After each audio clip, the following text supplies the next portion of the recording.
Jekk iridu l-bidla rridu naħdmu għalija flimkien nistgħu nkunu kor ta' bidla.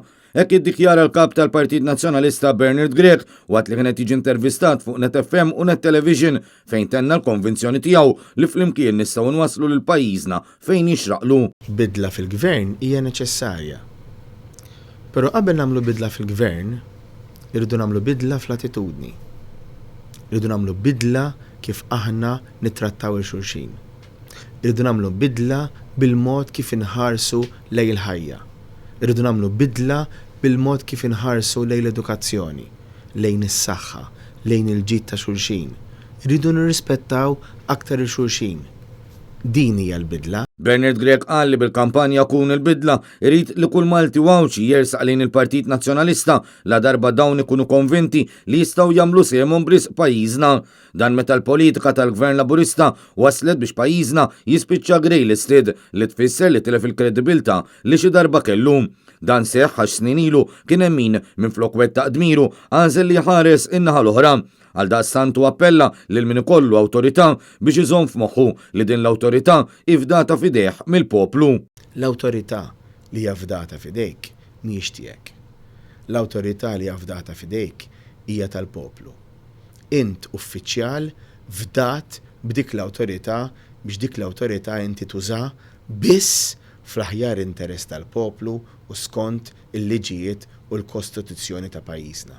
Mela qis li f'dik l-awtorità li għandek inti twettaq dmir mingħajr biża' u favur. Mistoqsi minn Jerome Caruana-Cilja, il-kap tal-Partit Nazzjonalista tkellem dwar il-proposti li tħabbru fl-aħħar jiem PN Greens u l-Bord tal-Inġustizzi. Spjega li PN Greens il-Partit Nazzjonalista qed juri b'konvinzjoni li l-ambjent hu importanti għalih. Qal li dan il-grupp qed jagħti l-opportunità u spazju lil kulħadd. Fil-fatt diġà ġabar fih dan u ambjentalisti li s'issa qatt ma kienu lesti jaħdmu mal-Partit Nazzjonalista.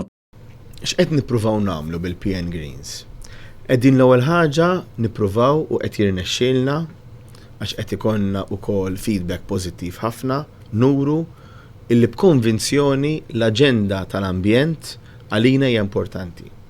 Mhijiex aċċessorju għall-politika imma hija parti essenzjali minn ħajja b'saħħitha. Dwar il-Bord tal-Inġustizzi, Bernard Grech spjega li ta' kuljum il-Partit Nazzjonalista qed jisma' b'każi ġodda u spjega li b'dan il-mod il-partit immexxi minnu qed jifhem aħjar l-uġigħ tal-Maltin u l-Awċin u la darba qed jirċievi wkoll każi li seħħew qabel l-2013 qed jara li l-apoloġija għal dawn in-nies tkun bil-fatti.